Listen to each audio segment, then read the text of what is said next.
अभ्यास एक वास्तविक संख्याएं। वास्तविक संख्याएं चैप्टर का हमने कक्षा 10वीं का सबसे पहला चैप्टर वास्तविक संख्याएं, जिसका हमने प्रश्नावली 1.1 और 1.2 हल कर लिया था और प्रश्नावली 1.3 का पहला प्रश्न हल कर लिया था, जो कि पहला प्रश्न था सिद्ध कीजिए कड़ी में 5 एक अपरिमेय संख्या है। यहाँ पे दूसरा प्रश्न है सिद्ध कीजिए कि 3 + 2 कड़ी में 5 एक अपरिमेय संख्या है। जिस प्रकार हमने सिद्ध किया था कि कड़ी में 5 एक अपरिमेय संख्या है, उसी प्रकार से 3 + 2 कड़ी में 5 को भी सिद्ध कर सकते हैं। लेकिन इसको सिद्ध करने की एक नया तरीका इसका देखते हैं और इसको छोटे में कैसे सिद्ध कर सकते हैं वो आज हम देखने वाले हैं। तो प्रश्न है सिद्ध कीजिए 3 + 2 कड़ी में 5 एक अपरिमेय संख्या है। जब हमें कोई चीज़ सिद्ध करना होता है तो हम उसके एकदम विरोध में बात करते हैं। मतलब यहाँ हमें सिद्ध करना है कि एक संख्या जो दी गई है वो अपरिमेय संख्या है। विरोध के आभास से हमें ये मानना होगा कि ये एक परिमेय संख्या है, क्योंकि हमें सिद्ध करना है। तो माना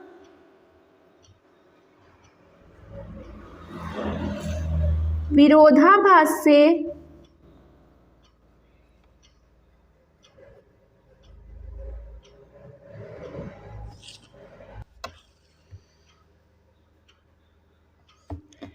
तीन + 2 कड़ी में 5 एक परिमेय संख्या है।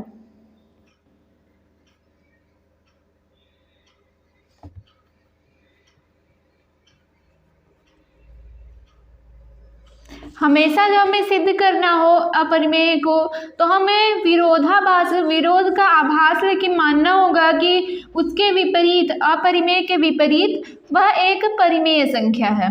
तो यहाँ से हमने मान लिया है कि 3 + 2 कड़ी में 5 एक परिमेय संख्या है। तो परिमेय संख्या के इस पे नियम भी लागू होने चाहिए। तो यहाँ पे तब जब यह 3 + 2 कड़ी में 5 परिमेय संख्या है, तब 3 + 2 कड़ी में 5 को p/q के रूप में लिखा जा सकता है। p/q के रूप में लिखा जा सकता है और जहाँ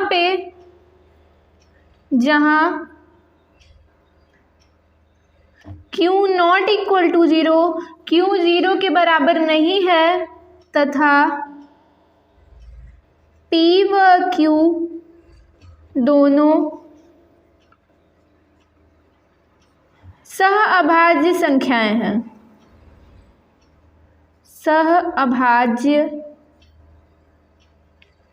संख्याएं हैं।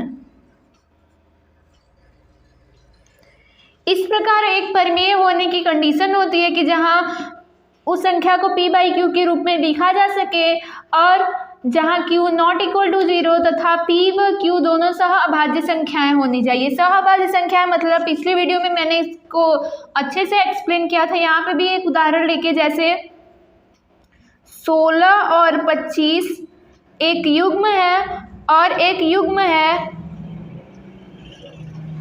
8 और 36। ये दो युग्म हैं। इन दोनों युग्मों की पहचान कैसे करें कि यह सहअभाज्य संख्याओं का युग्म है या नहीं। तो इनमें सहअभाज्य में सबसे महत्वपूर्ण या वही कंडीशन ही होती है कि जो दोनों संख्याएं दी गई हों उनका गुणनखंड करने पर उन दोनों में समान संख्या का गुणनखंड ना हो। जैसे 16 का अगर गुणनखंड करें तो 2 × 2 × 2 × 2, 2 दूना 4 दूना 8 दूना 16। इसी प्रकार अगर 25 का गुणनखंड करें तो 5 × 5। इन दोनों में 16 के गुणनखंड में केवल 2 है और 25 के गुणनखंड में केवल 5 है। इसका मतलब ये नहीं है कि केवल एक ही हो, लेकिन दोनों में कोई समान नहीं होना चाहिए। जैसे कि इसमें 5 है तो इसमें 5 नहीं है, इसमें 2 है तो इसमें 2 नहीं है। इस प्रकार की अगर कंडीशन या शर्तें पाई जाए तो वो दोनों संख्याओं का युग्म सहअभाज्य संख्याएं होगा। इसी प्रकार अगर 8 और 36 में देखें तो 8 का हो जाएगा गुणनखंड 2 × 2 × 2, 2 दूना 4 दूना 8 और 36 का हो जाएगा 2 दूना 4 3 12 3 36। इन दोनों में जैसे 8 में 2 का गुणनखंड है और 36 में भी 2 का गुणनखंड है, अतः यह सब सह अभाज्य संख्याओं का युग्म नहीं है तथा 16 और 25 सहअभाज्य संख्याओं का युग्म है। इस प्रकार सहअभाज्य संख्याओं के युग्म की जांच करते हैं। अब हम अपने सिद्धिकरण पे वापस लौटते हैं, तो यहाँ पे पक्षांतर करके देखेंगे तो 2 कड़ी में 5 बराबर p/q -3, ये प्लस का 3 इधर आ गया तो -3। अब इसको हल करें, 2 कड़ी में 5 बराबर p -3q/q। कड़ी में 5 बराबर, हमें हमेशा कड़ी की संख्या को अलग एक तरफ एक पक्ष की ओर रखना होता है, तो यहाँ पे कड़ी 5 को अलग कर दिए तो ये 2 यहाँ पे आ जाएगा, p -3q/2q। इस प्रकार ये जो p -3q/2q में दिख रहा है ये अंश बटे हर के रूप में है, तो यह परिमेय संख्या होगी। तो यहाँ से हमें निष्कर्ष निकलेगा,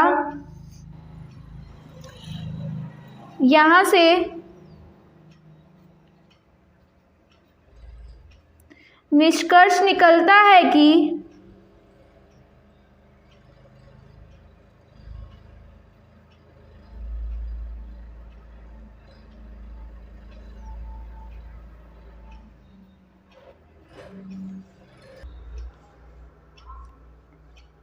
p -3q/2q एक परिमेय संख्या है, एक अंश बटे हर के रूप में दिख रहा है, तब यह एक परिमेय संख्या है, एक परिमेय, या फिर यहाँ लिख सकते हैं अंश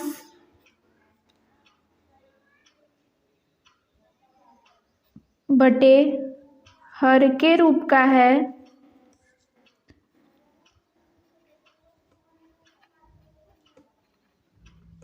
तब यह एक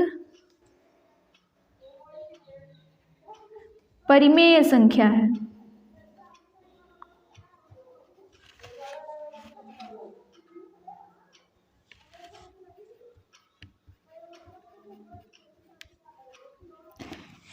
p -3q/2q क्योंकि अंश बटे हर के रूप का है, इसलिए यह एक परिमेय संख्या हो सकता है। लेकिन हमने पिछले वीडियो में या फिर पहले ही सिद्ध कर लिया कि कड़ी में लिखी हुई कोई भी अभाज्य संख्या अपरिमेय होती है। तो यहाँ पे अगर हम आगे की लाइनें लिखें तो विरोधाभास से हमने सिद्ध कर लिया है कि कड़ी में 5 एक अपरिमेय संख्या है। जो अपरिमेय संख्या है उसके बराबर में कोई संख्या लिखी है तो यह भी एक अपरिमेय संख्या होगी। अतः जब दोनों अपरिमेय हो जाएंगे तो यहाँ से अगर पक्षांतर करके फिर से इसको वापस लाएं तब 3 + 2 कड़ी में 5 भी अपरिमेय संख्या होगा। तो यहाँ पे कुछ भाषा लिखनी पड़ेगी कि परंतु विरोधाभास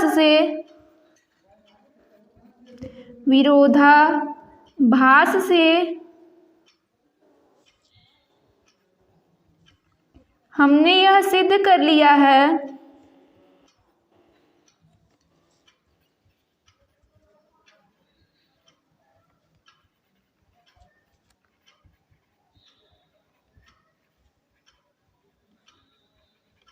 यहाँ पे एक और कंफ्यूजन आ सकता है कि हमने इस प्रश्न में तो कड़ी में 5 को अपरिमेय सिद्ध नहीं किया है, तो हमें फिर से करने की जरूरत नहीं है। यदि हम करते हैं तो भी सही है, नहीं करते हैं तो भी सही है। यहाँ पे डायरेक्टली लाइन लिख सकते हैं, परंतु विरोधाभास से हमने यह सिद्ध कर लिया है कि कड़ी में 5 एक अपरिमेय संख्या है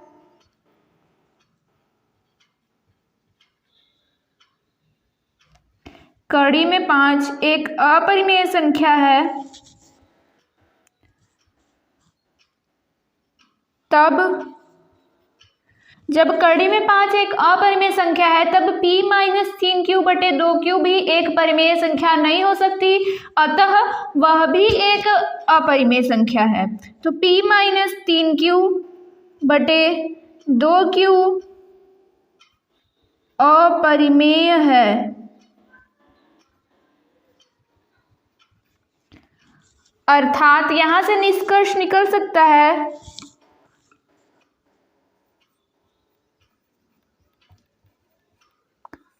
अर्थात 3 + 2 कड़ी में 5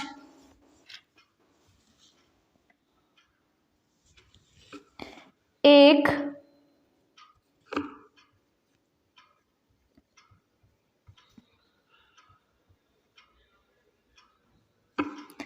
अपरिमेय संख्या है।